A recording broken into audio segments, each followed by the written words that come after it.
Mm-hmm. Welcome back to the channel. Today is another Q&A series episode, and we've had people commenting below seeing our progress in renovation DIY in other areas aside from our property. And the question that we're answering today is, are we going to pursue the renovation projects around our region and with friends and subscribers as a business venture or an income source? So, like I said, if you've been following the channel, you would see that we've got many locations that we do work around, and it has been an income stream from friends that we've met along the way. Yeah. So, it's not something we're going to consider doing as a full-time business. No, it's mainly going to be as and when, and every situation is different, to be honest. It's kind of just helping people out, just because we have picked up skills that maybe other people don't have or haven't experienced, and we potentially may have contacts that someone who's just moved to the country might not have just yet. So it's just a helping out as much as we can. Yeah, it's more of a favour than an employment. Yeah. So you know that we're quite limited on the range of where we can help. So we have the Pavlikeni project, which is just about 45 minutes away. And that's kind of our max distance that we can travel. Yeah, for work. We had a really good chat about whether or not it would be a viable business venture. But the thing is, with renovating, I think anybody that has done it knows, A, that it takes a very long time. We're 2 years deep into ours and still a long way off ever being finished. And B, it's a very personal project to take on. Like, it's your home. Yeah, each location and property comes with its own problems and its own character.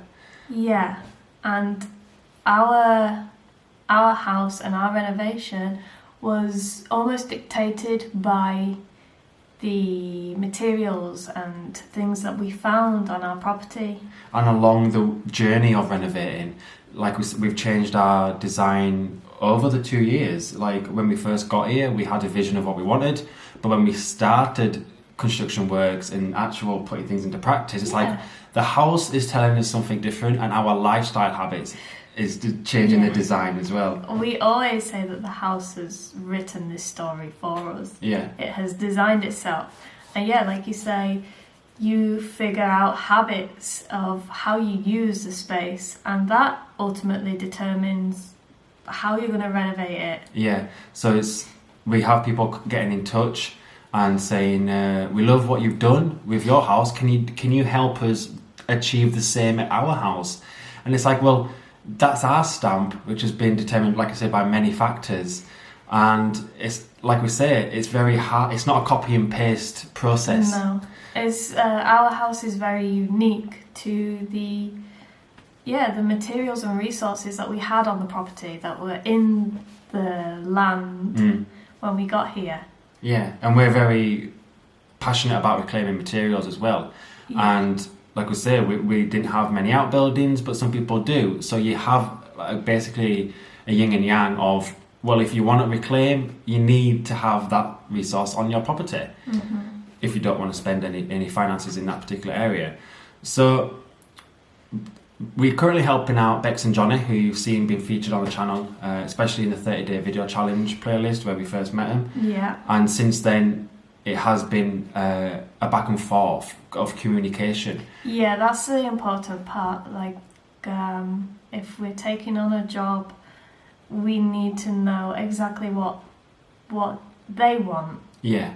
Out of it. It's not like we don't want to go in there and put our stamp again on someone else's house, because that's what's made our house so special to us. It's our stamp. Yeah. So a lot of communication is needed when we do these favours and paid work for people, especially through the channel who we've met, because we can only guide and kind of push our skills as far as they can go. We're not professionals. This is the other thing. Everything that I personally have learnt about DIY or construction, Renovating. renovation. I've learned it from just doing on our house. So pretty much a novice at everything, and I've just picked up skills along the way. You, on the other hand, had a skill set that you brought over with you, and it has developed. But we are not masters, and we are not skilled labourers in any way, shape or form. Our house has its flaws. Yeah, and as many people will agree who are doing a similar journey, the jobless never ends. Because you start one thing and then all of a sudden you just make a big list of 10 things have to be done before that's achieved. And I think that's another reason why you don't want to take on too many projects of other people's when you have your own house still. To catch up on. Because I think that's a mistake that a lot of people do make, is they go out and create a whole new business venture and the house just kind of falls on the back burner, which is fine, but that's not what we want to... No, it's not what we're seeking for. And it might come across that it's not a very lucrative business venture, but for some people, like, that's an area where they might have more expertise, and there are some people on our journey that seem to be doing really well with that. Yes, it's a very kind of, maybe not so much the renovation side, but I guess that comes hand in hand with finding houses and properties over here. A lot of people want a lot of information, and they want to know how it works and what kind of house they can get for what kind of budget, and what work would be involved in that. It is very sought after. Yeah. And you probably could make a lot of business out of it. Yeah, there is that opportunity for people if they want to pursue that. And whether it's like what Nisha says, whether it's the renovation style, or is I've got this much money, I'm thinking of doing something similar like yourselves, what can I get for my money? And we are currently seeking some properties for sale for our friend who's got in touch, one of our subscribers, who's visiting Bulgaria in the next week or so. So we've had a scout around and we've looked for something within her budget, and it's something new for us. It was a new experience because it's like, right, we can only give you what's out there. Here's the extreme of that. And you just casted the net out. Yeah. Asked around any properties that you know of, even the people in the shop, like, do you know if there's any properties for sale? And that was the kind of way. It wasn't a formal thing. It was just, I want to help. Yeah. Help a friend out. Yeah. It wasn't like... Bear with. Wasn't something that was a service we ever thought we could provide. No. And like I say, all we can do is communication and show you what's out there. And potentially maybe in the future where we might be able to invest in our own properties, maybe not in our area, and kind of branch out a bit and give that as an additional service when we're more established and the house is finished.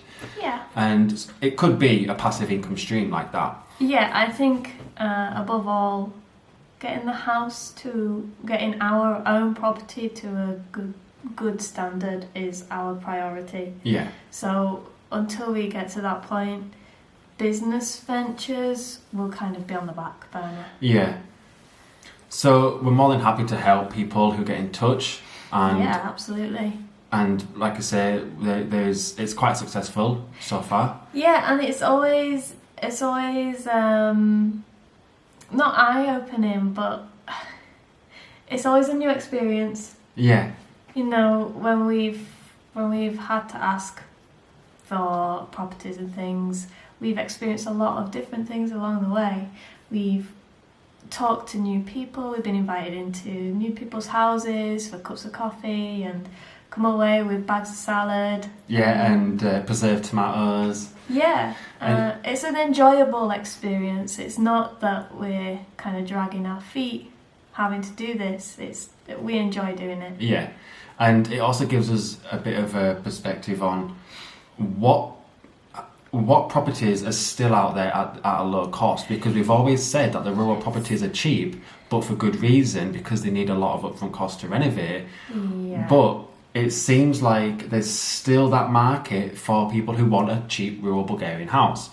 And it's kind of showed us, like, okay, here's one house for minimum budget, and the condition wasn't exactly ideal, and there was huge amounts of work to be done structurally Yes. and utilities wise. I think house prices are going up, definitely. Definitely, yeah.